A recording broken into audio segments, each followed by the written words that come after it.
안녕하세요. 파산관제인 홍익표 변호사입니다. 이번 시간에는 2020년 도산법 주요 판례 법률신문에 나온 거를 옛날 이진만 변호사님, 옛날에 이제 파산 쪽으로 좀 유명하신 분인데 그분이 해설해 놓은 거를 한번 선정한 판례 중에 작년 주요 판례 중에 법률신문에 나온 걸 한번 골라봤습니다. 먼저 편파행위도 고의 부인이 대상이 된다는 점과 그 요건, 상당성 판단 기준을 제시한 대법원 2020년 6월 25일 선고된 이런 판결이 있습니다. 이건 이미 뭐 새로운 판례는 아니고요. 기존에 있는 거를 이제 확인한 거에 불과합니다. 판시사항을 보면 다 나온 겁니다. 채무자회생 및 파산에 관한 법률 제100조 제1항 1호에서 정한 부인이 대상으로 되는 행위인 채무자가 회생채권자 또는 회생담보권자를 해하는 것을 알고 한 행위에 이른바 편파행위도 포함되는지 여부, 적극적이라는 것은 포함된다는 얘기죠. 소극은 부정이고 적극은 포저티브, 소극은 네거티브입니다. 부정, 긍정. 포함된다. 및 편파행위에 대한 고의 부인이 인정되기 위하여 요구되는 주관적 요건의 내용. 2. 이건 판결 요지입니다. 회생 절차상 부인이 대상되는 행위가 다른 회생채권자 등에게 유해하지만 상당성이 인정되는 경우 채무자 회생 및 파산에 관한 법률 제100조 제1항에서 정한 부인권 행사의 대상이 되는지 여부. 아니란 얘기죠. 부인 대상이 되는 행위가 유해는 하지만 상당성이 있는 경우에는 부인권 조각 사유입니다. 그래서 부인권 행사 대상이 되지 않는다. 이것도 기존 판례에 나와 있는 겁니다. 그 다음에 행위 상당성이 있는지 판단하는 기준 및 이때 부당성 요건을 흠결하였다는 사정에 대한 주장, 증명 책임이 소재, 입증 책임이라고 하죠. 주장, 증명 책임이 소재. 수익자가 상당성이 있다는 것을 입증해야 된다는 얘기입니다. 3. 부인이 대상이 되는 행위 당시 수익자가 회생채권자 등을 해야 하는 사실을 알지 못하였는지에 대한 증명 책임이 소재.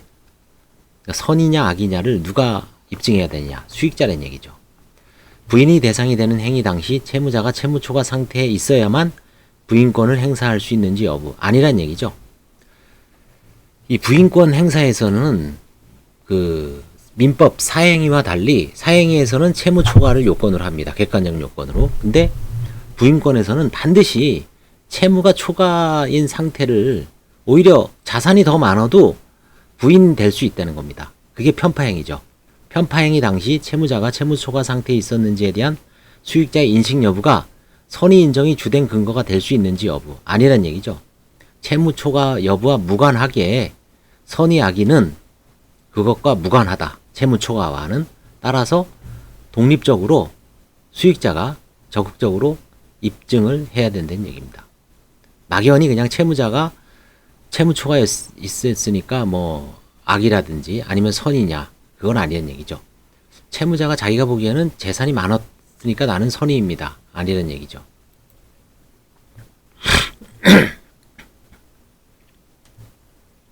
판결 요지. 채무자 회생 및 파산에 관한 법률 제100조 제1항에서 정한 채무자가 회생채권자 또는 회생담보권자를 해하는 것을 알고서 한 행위에는 총채권자의 공동담보가 되는 회사의 일반 재산을 개인도 마찬가지입니다. 개인이 일반 재산을 절대적으로 감소시키는 사회행위뿐만 아니라 사회행위는 절대적으로 감소시키는 겁니다. 특정한 채권자에 대한 변제와 같이 다른 회생채권자들, 파산도 마찬가지입니다. 그대로 회생을 파산으로 바꿔 읽으면 됩니다. 다른 파산 채권자들과의 공평에 반하는 이른바 편파행위도 포함된다. 그러니까 부인권이 무서운 게 사행위 플러스 편파행위입니다. 이거는 제가 동영상에서도 누차 강조한 겁니다. 새로운 내용도 아니죠. 다시 복습하는 거에 불과합니다. 이와 같은 고의 부인이 인정되기 위해서는 391조가 채무자회생법 고의 부인입니다. 주관적 요건으로서 회사가 회생채권자들을 해함을 알 것을 필요로 하는 바 아니면 개인이 파산채권자들을 해야 할 것을 필요로 하는데 특히 편파 행위의 경우에는 채무자회생법이 정한 부인 대상 행위 유형화의 취지를 몰각시키는 것을 방지하고 유형화는 뭐냐면 채무자회생법은 부인을 철저하게 유형화하고 있습니다. 고의 부인, 위기 부인, 집행행위의 부인, 그 다음에 등기 등록 대항 요건의 부인, 그 다음에 상속재산 파산에서도 이거를 그때 준용하고 있죠. 이 네 가지로 크게 나누고 있습니다. 유형화하고 있습니다. 그거는 그 채무자의 행위와 거래의 안전을 고려하기 위해서 그러죠. 거래의 안전과의 균형을 도모하기 위해 회생 절차가 개시되는 경우에 적용되는 채권자 평등의 원칙을 회피하기 위하여 특정 채권자에게 변제한다는 인식이 필요하다. 최소한 이거는 이 채권자는 이 사람은 내가 거래처야. 그동안 은혜를 입었어. 아니면 이 사람은 개인 채권자인데 아는 동생인데 참 나한테 어려울 때 도와줬으니까 내가 이 사람 채권은 꼭 갚아야 되겠다. 이 거래처는 꼭 갚아야 되겠다는 변제한다는 인식은 필요하죠. 특정 채권자에게 변제한다는 인식은 내심적으로 있겠죠. 필요하지만 더 나아가 다른 회생 채권자 등에 대한 적극적인 가해의 의사나 의욕까지 필요한 것은 아니다. 그렇죠? 적극적으로 내가 다른 채권자들을 엿먹이겠다. 다른 놈들한텐 넌덜머니가 필요 없어. 요 이쁜 사람만 주겠다. 라는 그런 어떤 의사나 의욕까지는 필요한 것은 아니다. 그냥 내가 누구한테만 변제한다는 인식설이죠. 인식만 있으면은 사행위가 된다는 얘기죠. 편파행위가 된다는 얘기죠.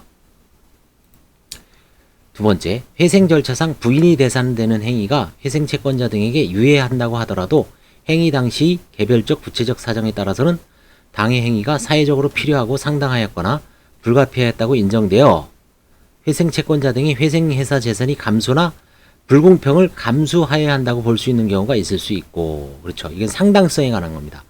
사회적으로 필요하고 상당하다.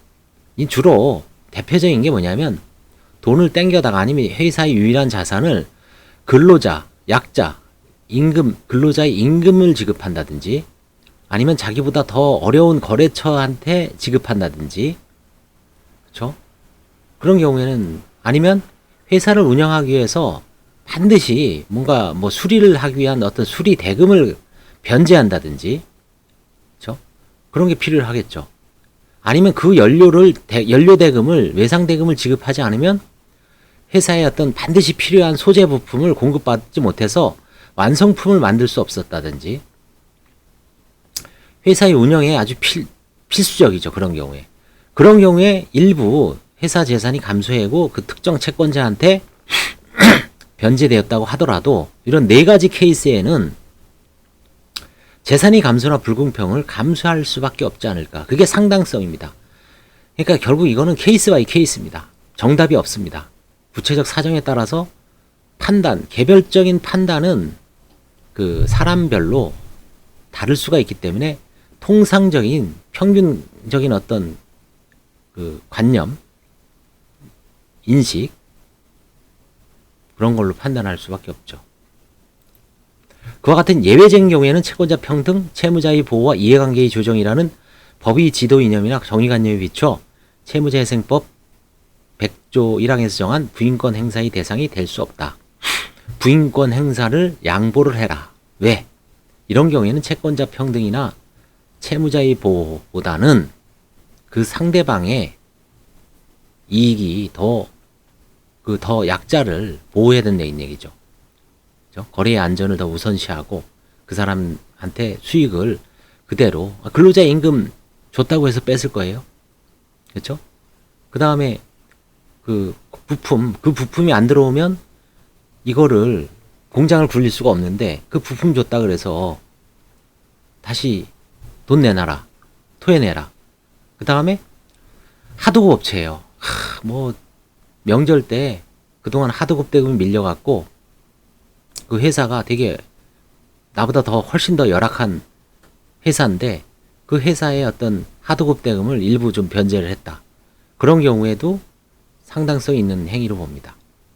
그럴 때는 부인권 행사 대상이 될 수 없다. 부인권 행사를 양보해야 된다. 하지 말아야 된다. 이게 정의관념에 부합한다. 이게 상당성 원리입니다. 부인권 행사를 조각하지 말라는 얘기죠. 자, 그러면 여기에서 행위 상당성 여부는 또 이런 뜬구름 잡는 얘기하죠. 행위 당시 회생회사의 재산, 뭐 파산자의 재산, 채무자의 재산 마찬가지입니다. 및 영업 상태, 영업이 어떤가, 행위 목적, 그죠? 목적이 순수한가, 아니면 목적의 어떤 다른, 그쵸? 내가 뭐 근로자 임금 준다는 목적은 좋죠. 의도, 동기, 그쵸? 경제적 약자, 더 어려운 사람을 위해서 그 대금만큼은 꼭 줘야 된다. 동기, 순수하죠. 의도도 좋습니다. 무슨 채권자를 해야 한다는 어떤 그런 해악이 없죠. 회생회사의 주관적 상태를 고려하면 물론 변제 행위에 있어서 변제 자금이 원천. 이 변제 자금이 순간적으로 급전을 땡긴 것인지, 아니면 과거에 있던 재산을 매각해서 준 건지, 미수대금, 외상대금을 받아서 준 건지, 그런 여러 가지 변제 자금의 원천도 고려해야 되고요. 회생회사와 채권자의 관계, 이게 이제 아까 얘기했던 약자 강자의 논리입니다. 나는 내가 아무리 내가 회사가 어려워도 나보다 더 약한 사람한테 가는 거는 막을 수가 없죠. 채권자가 회생회사가 통모하거나 짰는지, 이거는 좀 안 좋은 거죠. 아, 이거 그냥 나만 줘, 나만. 그죠? 거래처가. 근데 나중에 보니까 그 거래처가 뭐 그렇게 어려운 회사도 아니에요.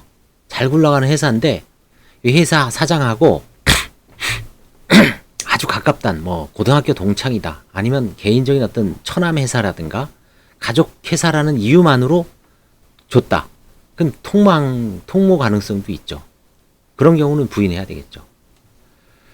그 다음에 회생회사에게 이 회생회사가 변제를 강요한다. 예를 들어서 와서 행패를 부리고 뭐 돈을 안 주면 협박을 하고 마치 공장을 점거하겠다는 듯 어떤 그런 강요를 해서 어쩔 수 없이 줬다. 그런 것도 조금 안 좋죠. 이런 영향력을 행사하는지 여부 등을 기준으로 하여 신의칙과 공평의 이념에 비추어 구체적으로 판단하여야 한다. 그렇죠? 개별 케이스 바이 케이스는 얘기죠. 재판에서 판단된다는 얘기죠. 관제인 조사에서 판단된다는 얘기죠. 관제인이 문제를 삼으면은 토해내야 된다는 얘기고, 토해내지 않으면 관제인이 나중에 관제인도 잘못 판단할 수 있죠. 결국 그 시비는 판사, 1심이 잘못되면 2심, 2심이 잘못되면 대법원까지 가야 된다는 얘기죠. 사법적 판단을 받아야 된다는 얘기입니다. 그리고 그와 같은 부당성의 요건을 흠결했다는 사정에 대한 주장 증명 책임은 상대방인 수익자에게 있다. 그러니까 수익자가 상당하다는 것을 다 입증해야 됩니다. 이거는 정당하다. 이건 부당하지 않다. 그렇죠? 그걸 다 입증을 해야 된다는 얘기예요. 3. 채무자가 회생채권자를 해야 하는 것을 알고 한 행위로 이익을 받은 자, 수익자죠. 수익자가 그 행위 당시 회생채권자 등을 해야 하는 사실을 알지 못한 경우에는 행위를 부인할 수는 없으나 수익자의 악의는 추정되므로 수익자 자신이 선의에 대한 증명 책임을 부담한다. 이게 중요합니다. 이것은 그 406조, 민법 406조의 채권자 취소권과 입증 책임은 똑같습니다. 채무자의 일반 재산의 유지 확보를 주된 목적으로 하는 채권자 취소권의 경우와 달리 이른바 편팡행위까지 규제 대상으로 하는 채무자 회생 및 파산에 관한 법률의 부인권 제도에 있어서는 반드시 해당 행위 당시 부채의 총액이 자산의 총액을 초과하는 상태에 있어야만 부인권은 행사할 수 있다고 볼 필요가 없으므로, 이게 되게 중요해요. 이거를 일반인들은 잘 알아야 됩니다. 내가 그 당시엔 채무 초과가 아니었다는데 왜 이걸 관제인이 부인을 할까? 그런 항변을 많이 하시는데 요건이 아닙니다. 부인권에서는 반드시 채무 초과가 아니더라도 특정 채권자한테 변제한다는 편파적으로 뭐 배당을 받아가도 마찬가지죠. 근저당권을 설정해서 배당을 받아가게 하거나 아니면 직접적인 변제하거나 대물 변제하는 게 반드시 부채 총액, 부채와 자산, 채무 초과일 상태일 필요가 없습니다. 민법 채권자 취소권에서는 객관적 요건상 행위 당시에 채무 초과인 상태가 입증을 해야 됩니다. 일단 객관적 요건에서는. 그래서 채권자 취소권에서 소송에서 가장 먼저 하는 게 뭡니까? 원고가 사실조회를 하죠. 그 당시에 이 수익자한테 넘길 당시에 채무자의 재산 상태를 파악하기 위해서 세무서에 세무서 그 납세 사실 증명하고, 그 다음에 시군구청에 부동산 자산, 그 다음에 금융자산 이런 거 다 조회하죠. 그래서 이 사람 보십시오. 이 당시에 아무것도 없었는데 이 사건 이게 유일한 부동산이었는데 이거 저 사람한테 넘겨줬습니다. 그리고 이 당시에 채무는 뭐 5억이었습니다. 근데 부동산 요 유일한 재산은 1억 배내 안 되는 재산을 넘겨줬습니다. 아니 여기다 근저당을 설정했습니다. 그리고 입증을 해야 됩니다. 객관적 요건을.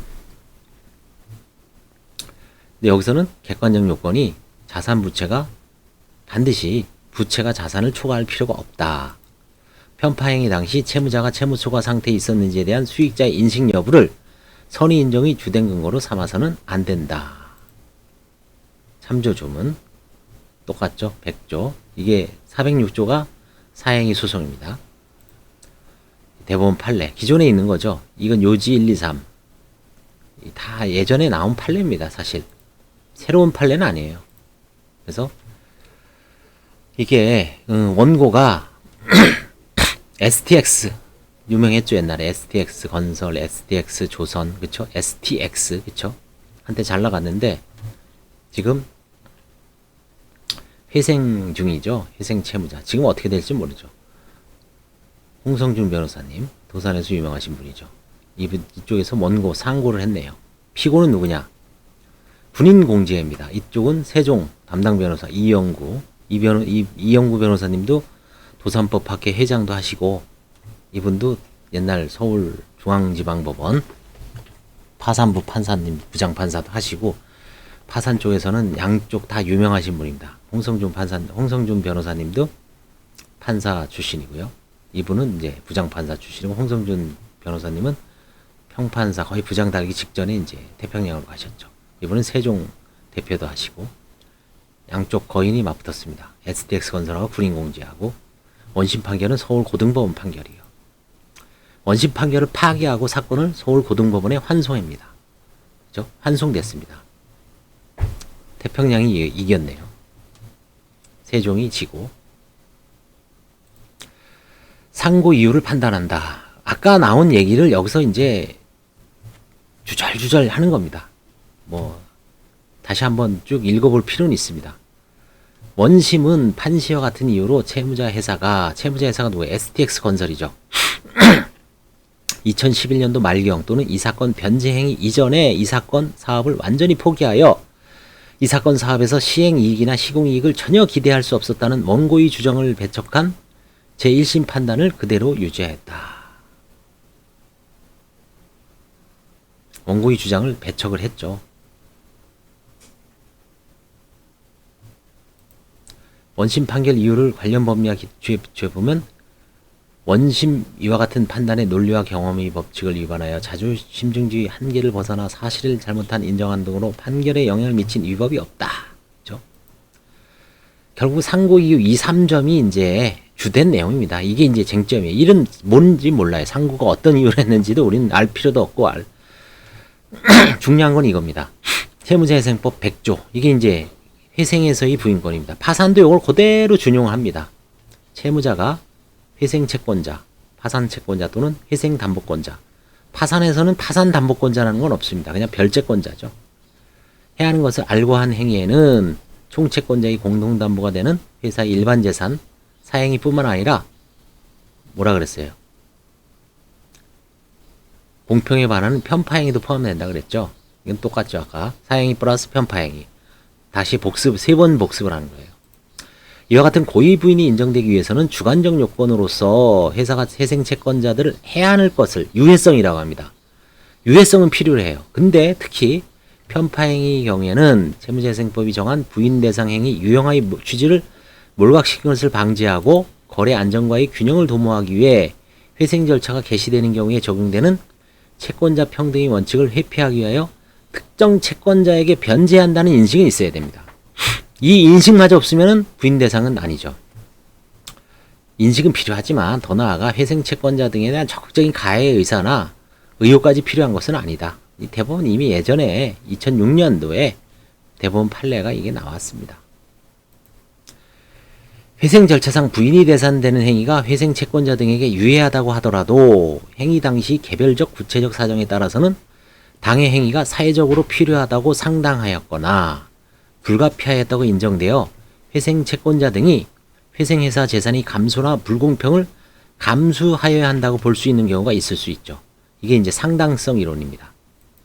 그와 같은 예외적인 경우에는 채권자 평등, 채무자의 보호와 이해관계의 조정이라는 법의 지도 이념이나 정의관념에 비추어 채무자 회생법 100조 제1항이 부인권 행사 대상이 될 수 없다. 예외적인 경우에 어떤 경우? 상당성, 불가피하다. 그렇죠? 부당하지 않다. 상당성 있는 행위. 여기에서 행위 상당성 여부는 다시 또 반복되죠. 행위 당시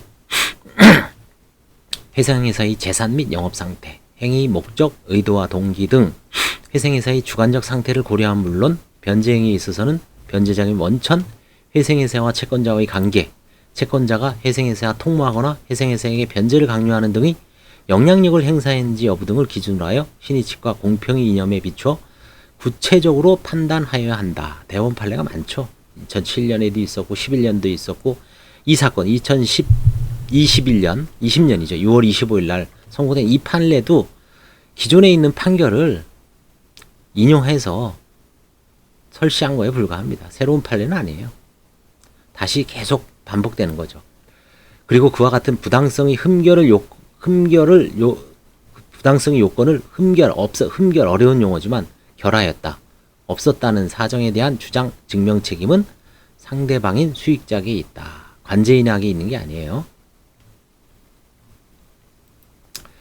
원심 판결 이유 및 기록에 의하면 알 수 있는 다음과 같은 사정들을 종합하여 앞서 본 법리에 비추어 살펴보면 이런 경우는 이제 대법원 판례의 어떤 상투적인 표현이죠.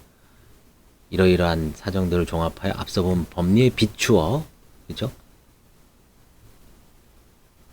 법리를 이렇게 비추는 겁니다. 후레쉬로.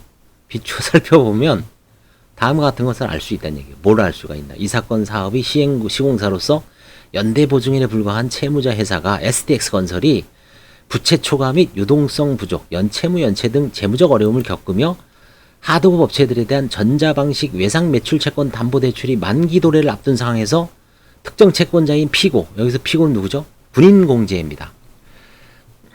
군인공제에게 가용현금 중 상당 비중을 차지하는 이 사건 변제금을 지급한 행위가 사회적으로 필요하고 상당하였다고 불가피하여 회생채권자 등이 회생회사 재산이 감소나 불공평을 감수해야 할 예외적인 경우에 해당한다고 인정하기 어렵다. 그렇죠? STX건설이 군인공제에게 뭔가를 줬어요. 그렇죠? 군인공제에는 조그마한 회사도 아니죠. 상당히 큰 회사입니다. 뭐 공무원 연금 공단 정도는 아니지만 군인공제에도 나름대로 되게 거대 그 당시에 뭐 몇 년 전에도 나왔죠. 군인 연금을 이제 관리하는 데잖아요. 그래서 군인 연금이 아마 몇 조일 겁니다. 그래서 수익 사업도 활발히 하고 투자도 활발히 하는데 군인 공제하고 무슨 이제 뒤에 보시면 자세하게 나와요. 군인 공제에게 무슨 변제를 한 겁니다. 근데 그 변제행위가 편파행위가 된다는 얘기죠. 그리고 사회적으로 필요한 행위라고 보기 어렵다. 그렇죠? 이제 사행위로 판정된 겁니다. 편파행위로. 그래서 이쪽에서는 군인공제에서는 뭐라 그랬어요? 그건 우리가 불가피했다.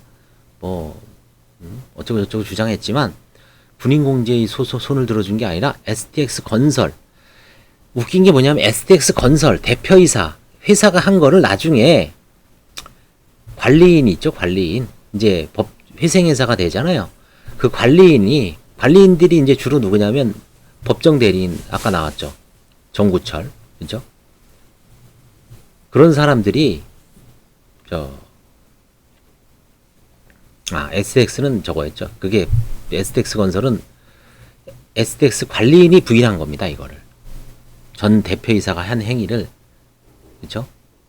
그때는 군인공제하고 뭐 원만하게 변제한 거를 나중에 법정 관리, 회사의 관리인이 부인한 겁니다.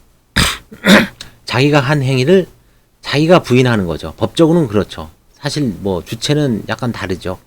옛날에는 정상적인 STX 건설 회사였고 군인공제하고 그 변제하는 행위를 그걸 나중에 회생회사가 회생 선고를 받고 회생 개시 결정을 받고 관리인이 투입되고 그 변호사들이 이제 부인하는 거죠. 채무자 회사는 STX 건설 회사는 이 사건 변제 행위 당시 회생 절차가 개시되는 경우에 적용되는 채권자 평등 원칙을 회피하기 위하여 특정 채권자에게 여기서는 군인공제에게 변제한다는 인식이 있었다고 볼 여지가 충분하다. 채무자 회사 STX 건설은 2011년 7월경 요맘때네요. 10년 전. 딱 요맘때예요. 지금 2011년 21년이니까 10년 전에 STX 건설, STX 조선 뭐 대단했죠. 벌써 10년이 됐네요. 이 사건 제2변경 약정을 체결하면서 피고에게 군인공제에게 액면금 1,000억 원, 만기 7월 24일자로 된 전자어음을 발행하여 교부하였다. 어음 발행은 바로 부채죠. 그죠? 1,000억을 만기로 땡긴 거죠. 이때까지 유예해달라. 전자어음을 발행해 교부했습니다. STX 그룹은 2012년 5월경 주채권은행인 한국산업은행 KDB죠. 한국산업은행과 STX 그룹 계열사가의 건전한 경영계획 이행을 위하여 재무구조 개선 약정을 체결하였고 채무자 회사도 STX 건설이죠. STX 그룹 계열사로서 위 약정에 서명 날인하였다. 그러니까 그룹이 산업은행하고 이렇게 구조 개선하면은 전 계열사가 다 돌아가면서 연판장처럼 도장 찍어야죠. 뭐. 채무자 회사는 STX 건설은 2012년 7월 23일 이때 변제기가 돌아했잖아요. 이제 1,000억. 피고에게 이 사건 대출금 1,000억 중 200억 원을 변제하고 200억만 갚은 거예요. 1,000억을 갚아야 되는데 200억만 갚고 계열사인 STX 중공업을 추가로 연대보증을 입고시킨 후 피고와 나머지 대출 원금 800억 원에 대해서는 그중 100억 원은 2012년 연말까지 크리스마스까지 700억 원은 다시 또 1년 2013년까지 계속 만기를 연장하는 회사 사정이 어려우니까 건설회사가 어렵죠. 그렇죠? 변제기를 유예하는 내용은 이제 제3 변경 약정을 체결한 거. 제2 변경은 아까 2012년 7월 24일까지 1,000억 원을 7월 이제 좀 유예해 주십시오. 그때까지. 그래서 제2 변경이죠. 근데 7월 23일 1년 지났더니 이제 안 돼. 200억만 갚은 거죠. 그리고 나머지 계열사인 STX 중공업도 와. 그래서 100억은 크리스마스까지 2012년 24일까지 나머지 700억은 더 1년만 더 해주십시오. 이 제3 변경 약정 그렇죠. 이 회사가 어려운 때 개인도 마찬가지죠. 뭐 사채업자가 와서 그렇죠? 요즘 드라마 제가 어제부터 시작한 게 무법 변호사라고 있더라고요. 거기에 이제 이준기하고 서예지가 나오는데 변호사로 나오죠. 이제 조폭 사채업자도 나오죠. 계속 뭐 유예하는 거죠. 그렇죠? 마찬가지입니다. 기업은 얼마나 저거 하겠어요. 그렇죠? 몇천억이 왔다 갔다 하는데. 한편 당초 이 사건 대출 약정에 따라 피고는 군인공제에는 시행사인 땡땡땡 엔터프라이즈 소유의 이 사건 사업 부지에 관하여 담보권을 소유하였고 이게 군인공제가 어떤 큰 시행사입니다. 사실 군인공제도 엄청난 기업입니다. 사실 2012년 7월 23일 땡땡땡 엔터프라이즈를 대리하는 땡땡땡 글로부터 향후 1년간 이 사건 사업 부지에 관한 매각 권한을 위임한다는 취지 위임장을 교부받았다. 군인공제가 이제 이걸 칼자를 준 거죠. 이 어떤 이 부동산 시행 사업일 거예요. 큰 아마 뭐 PF 대출이겠죠. 또한 제3 변경 약정에서 차주가 돈을 꾼 사람이 이 약정에 따른 의무를 이행하지 않는 경우 이 사건 대출 약정 10조에 따른 채무불이행 책임이 발생한다고 정하였고 이 사건 대출 약정 제10조에 의하면 채무불이행 사유가 발생하는 경우 피고는 군인공제에는 이와 같은 담보권의 실행 기타 조치를 취하거나 권리를 행사할 수 있고 차주인 돈을 꾸어가는 글로벌 및 시행사인 땡땡땡 엔터프라이즈의 이 사건 사업의 시행권을 대체 시행사에게 이전할 것을 요청할 수 있으며 채무자 회사는 시공사로서 군인공제는 시공사로서 채무자 회사 STX 건설은 시공사죠. 군인공제가 시행사입니다. 사실은.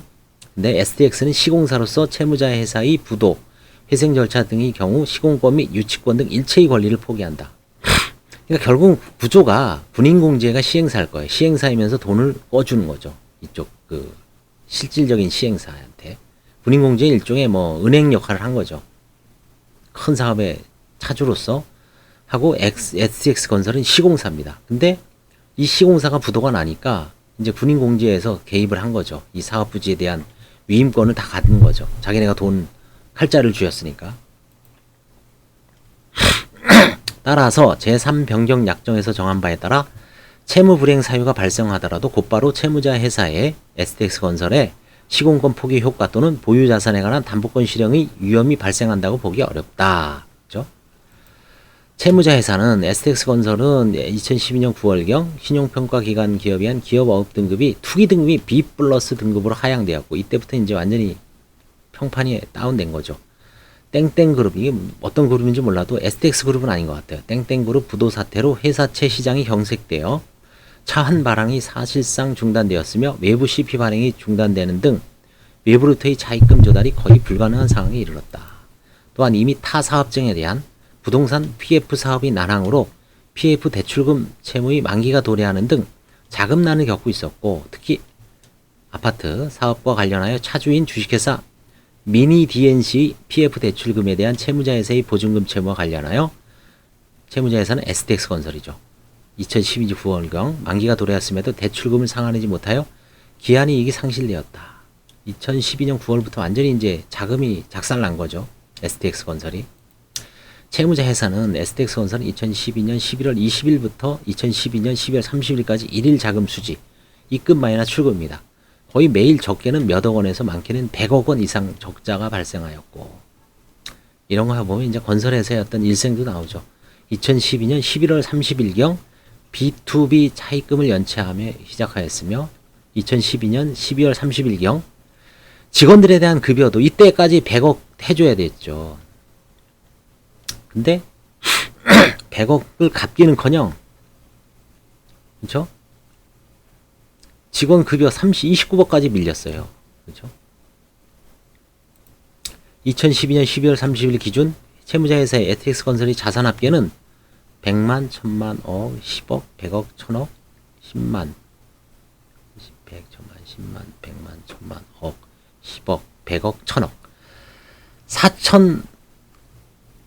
4,005억입니다. 10만, 100만, 1000만, 억, 10억. 4,050억이네요. 근데 4,800억이에요. 800억이 적자죠. 이러 부채가 자산을 초과하였고 유동자산 중 현금 및 현금성 자산은 10만, 100만, 1000만, 억, 10억, 13억에 불과했으며 단기 순손실도 10만, 100만, 1000만, 억, 10억, 100억, 1000억, 1150억이 단기 순손실을 기록하였다. 회사가 상당히 2012년 12월 30일 어렵죠. 이런 상황에서 채무자 회사는 STX건설은 피고에게 피고가 누굽니까? 군인공제에게 제3변경 기준 약정에 따라서 제3변경 약정에 따라서 아까 크리스마스까지라 그랬죠. 2012년 12월 24일 100억 준다 그랬죠. 100억 주기로 10만, 100만, 1000만, 억, 10억, 100억 원을 2013년 7월 24일까지 나머지 800억을 송금하기로 했는데 이제 해 넘기고 1월 22일 날 10만, 100만, 1000만, 억, 10억, 16억. 그러니까 요 한 달 사이에 116억을 준 겁니다. 송금한 거죠. 미 변제금은 당시 채무자 회사가 보유하던 어서 공사 매출 채권을 추심한 현금 등에서 지급되었다. 자, 여기까지만 보고 이제 일반인들은 판단을 해볼 수 있죠. STX가 직원 급여도 못 주고 쩔쩔매고 있는데 군인공제한테는 12월 24일 날 약정에 따라서 준 건 맞죠. 100억. 근데 이게 과연 사행이냐 아니냐. 그렇죠? 이걸 STX건설회사의 나중에 관리인이 사행위로 보고 법원에서 채권자들이 이제 이의 제기했겠죠. 그 토해내야 돼. 군인공제한테만 간 거는 위법하다 해서 이의 제기를 했겠죠. 그러니까 관리인이 소송한 거죠. 이러이러한 이거는 사행이다. 그러니까 STX건설이 아니라 군인공제에는 이거는 사행위가 아니다. 그렇죠? 이건 정당한 행위고 우리는 선이다. 라고 이제 다퉜죠. 그러다가 이제 결국 1심이 어떻고 2심이 어떻고 최종적으로 대법원에서 보기에는 이거는 사행위가 맞다. 이거는 상당성을 인정하기가 힘들다. 여러분들이 보기에는 어떤가요? 군인공제가 약자도 아니고 그쵸? 사회적 약자도 아니고 군인공제한테만 100억을 반드시 줘야 될 어떤 필연성이 인정된가요? 좀 이상하죠. 그렇죠? 이때 회사가 벌써 800억, 자산이 4천억이고 부채가 4,800억이고 그 다음에 매일 자금 일보상 하루 수억의 적자가 발생하고 직원 월급도 30억이 밀리고 이런 상황 속에서 군인 공제한테만 24일 날 직원들 월급도 주기 전이죠. 100억 딸렁 주고 1월 20일 날 16억 또 마련해서 주고 공사 매출 채권이라 그래야 하지만 보는 방향에 따라서 차이가 있을 수 있죠.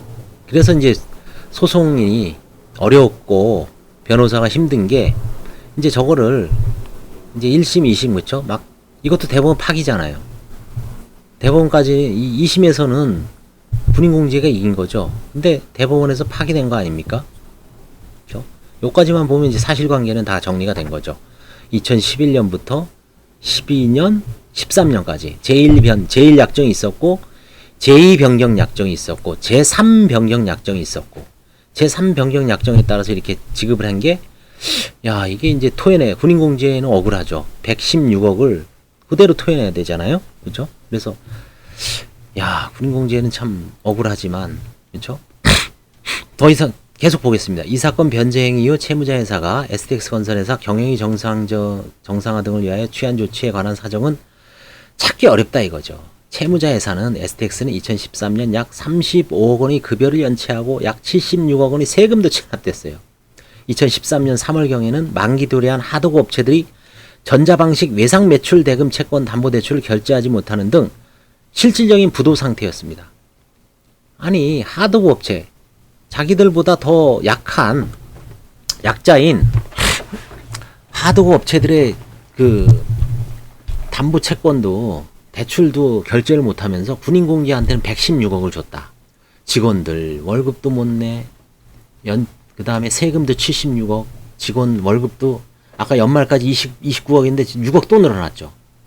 110억. 그쵸? 이건 얼마인지는 안 나오지만 사실상 부도 상태였다. 근데 연말에 크리스마스하고 그때 116억을 준 게 어떻게 보면 좀 일반인들 입장에서 보면 다른 채권자들 입장에서 보면 얄밉죠. 그죠? 편파행위죠. 채권자 평등의 원칙을 반드시 어떤 이런 국가라든가 직원들 이런 거 놓고 떠나서 얄밉고 난 한 푼도 못 받았는데 그래서 이제 부인권 행사를 한 거고 군인공제에서는 이제 항변을 했겠죠. 우리는 부인권 행사의 어떤 조각사유다. 상당성 있는 행위다. 116억을 받은 게 상당성 있다라고 참 보기 어려웠던 것 같아요. 제가 보기엔. 군인공제가 하도급 업체도 아니고. 그죠? 그 다음에 주거래은행의 추가적인 자금 지원을 받지 못함에 따라 2013년 4월 26일 드디어 회생 절차 개시 신청에 이르렀죠. 회생계획안에 따르면 시인된 회생 채권만도 10만, 100만, 1000만, 억, 10억, 100억, 1000억? 조예요? 맞나? 10만, 100만, 1000만, 억, 10억, 100억, 1000억, 조. 2조 5천억이에요. 2조 5천억인데 연말에 116억 군인공제에서만 이제 일부 변제를 받아간 거죠. 군인공제는 여기 1000억 있겠죠. 그렇죠? 군인공제를 토해내려면 116억. 어휴, 그렇죠? 큰 돈이죠. 2조 전체에 보면 조족지열에 불과한가요? 얼마 안 되지만 전체 자산에 전체 회생 채권에서 차지하는 비율은 얼마 안 되지만 공안 쪽에는 나눠 먹는 게 그렇죠? 채권자 평등의 원칙이니까 토해내라. 피고가 군인공제가 최초 이 사건 대출 계약 이후 담보로 받은 어음상의 권리를 행사하거나 보증채무 전액의 지급을 구하지 않은 채 채무자 회사의 요청으로 세 차례나 변제기를 유예하여 주었다는 사정. 1차, 2차, 3차. 및 이 사건 변제 행위는 채무자 회사가 STX건설이 이사의 결의를 통하여 가결한 제3 변경 약정의 상한계에 따른 일부 변제라는 사정만으로 원고의 부인권 행사가 신의칙이나 공평의 이념에 반한다고 보기도 어렵다. 참 군인공제에는 억울하지만 116억 토해내야 됩니다. 그쵸. 이걸 어떤 우리는 보증채무 이행도 안 하고, 응? 우리가 그냥 회사가 어려워서 변제기를 3번이나 유예해줬고, 유예기에 따른 정상적인 상한에 따른 변제다 라고 하더라도 전체 2조 5천억이나 되는 회생 채권자들은 한 푼도 못 받아간 거 아니에요, 결국? 너네는 1,000억 채권 중에 116억은 받아간 거는, 이거는 너무 심하다. 그쵸? 그렇게 본 것 같아, 결국은. 그런데도 원심은 판시와 같은 이유만으로 이 사건 변제 행위가 사회적으로 필요하고 상당하다거나 불가피한 행위였다고 볼 수 있고, 채무자 회사가 사회이사가 없다고 본 제1심 판단을 그대로 유지하였다. 그쵸? 1, 2심 다 이긴 겁니다, 사실은. 군인공제가. 아니, 그쵸. 군인공제가 1, 2심 다 이겼는데, 대법원에 가서 그냥 한판승으로 완전히 역전패가 돼서, 얼마나 쓰리겠어요, 그쵸? 태평양이 이겼네요. 홍성준 변호사님이. 그래서 이러한 원심 판결에는 논리와 경험의 원칙을 위반하여 자유심증주의 한계를 벗어나거나 사회의사 및 부인권 행사를 제한하는 사회적 상당성에 관한 법리를 오해하여 판결에 영향을 미친 위법이 있다. 이를 지적하는 상고 이유는 이유 있다. 저는 뭐 대법원 사건 해본 적도 없지만, 야, 살 떨리죠, 이게. 100억이 왔다 갔다 했어요. 그죠? 100억이 왔다 갔다 했습니다. 110억이, 116억이죠. 상고 이유 제4점에 관한 판단. 채무자가 회생채권자를 해하는 것을 알고 한 행위로 이익을 받은 자가 그 행위 당시 회생채권자 등을 해하는 사실을 알지 못한 경우에는 부인할 수 없으나, 그렇죠? 수익자도 유해성을 알고 있어야 됩니다. 수익자의 악의는 추정되므로 수익자 자신이 선의에 대한 증명 책임을 부담합니다. 채무자의 일반 재산의 유지 확보를 주된 목적으로 하는 채권자 취소권의 경우와 달리 이른바 편파 행위까지 규제 대상으로 하는 채무자 회생법상의 부인권 제도에 있어서는 반드시 해당 행위 당시 부채의 총액이 자산의 총액을 초과하는 상태에 있어야만 부인권을 행사할 수 있다고 볼 필요가 없으므로 편파 행위 당시 채무자가 채무 초과 상태에 있었는지에 대한 수익자 인식 여부를 선의 인정의 주된 근거로 삼아서는 안 된다. 대법원 판례가 기존에 있었습니다. 따라서 원심 판결 이유 및 기록에 의하여 알 수 있는 다음과 같은 사정들 및 앞서 본 바와 같은 이 사건 변제 행위 당시 채무자 STX건설의 재무 및 영업상황, 변제된 채무의 액수 116억, 이후 채무자 회사가 부도 및 회생 신청이 이르된 경위, 불과 한 3달 만에 뭐 국세 다 해서 들어갔죠. 총 2조 5천억이에요. 종합하여 본 법리에 비추어 살펴보면 피고의 악의 추정을 번복하여 피고를 선이라고 인정하기에는 부족하다고 볼 여지가 충분하다. 이 대법원에서 이걸 참, 그쵸? 이게 좀 문제는 될 수는 있습니다. 대법원에서는 사실관계에 대해서는 사실 법리적인 것만 해야 되는데, 물론 이게 뭐 법리를 적용했다고 볼 수 있지만 좀 애매하죠, 사실. 귀에 걸면 귀걸이고 후에 걸면 표걸이고. 1, 2심이 오히려 사실관계는 정확할 수가 있는데 뭐 법리 잘못이라 그래나 뭐 어쩔 수가 있나요? 피고는 군인공지에는 2010년 1월 20일 땡땡 글로벌의 이 사건 대출금이 상한일을 2011년 1월 20일로 정하여 되어야 했고, 얘네가 이제 시행사죠. PF 대출입니다. 이게 뻔해요. 군인공제에는 일종의 대출을 한 거예요. 그렇죠? PF 대출은 수익이 크죠. 안정적이고 또 큰 대출금이잖아요. 몇천억 나가죠. 시공사인 STX건설은 연대 보증하죠. 시행사하고 시공사가 연대에서 이제 묶인 거죠. 땡땡땡 글로벌 및 채무자 회사가 위 변제기까지 채무를 이행하지 못하자 피고는 군인공제에는 2011년 1월 20일 각 변제기를 유예해주고, 이때부터는 어떻게 보면은 군인공제에 끌려갈 수밖에 없죠. 만세 부르면 뭐, 그쵸? 1월 20일 한번 유예해주고, 7월 1일, 이게 1차 유예죠. 1차 변경. 2차는, 7월 23일. 2차. 그 다음에 3차는 2013년 7월 24일까지. 요 3차에, 요 전에 2012년 12월 24일, 크리스마스 전까지 100억, 8억은, 800억은, 아니, 200억은 요때까지. 800억은 요때까지 하기로 이제 분할했는데, 요때 남은 돈이 없어서 추심 매출 채권 중에 100억하고 그 이듬해 1월 달에 16억. 그래서 총 116억을 제3 변경 약정 체결 그 전에 이제 한 겁니다. 체결하고 요 시기에 이때 이제 확실하게 이해가 되네요. 1차, 2차, 3차. 그래서 3변경 약정을 체결했다는 거죠.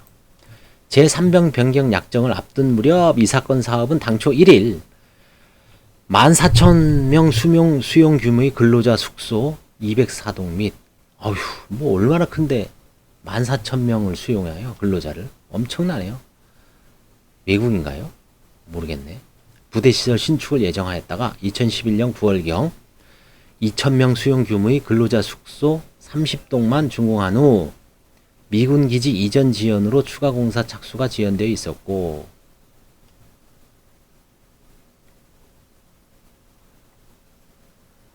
미군 기지 이전 지연으로 추가 공사 착수가 지연되어 있었고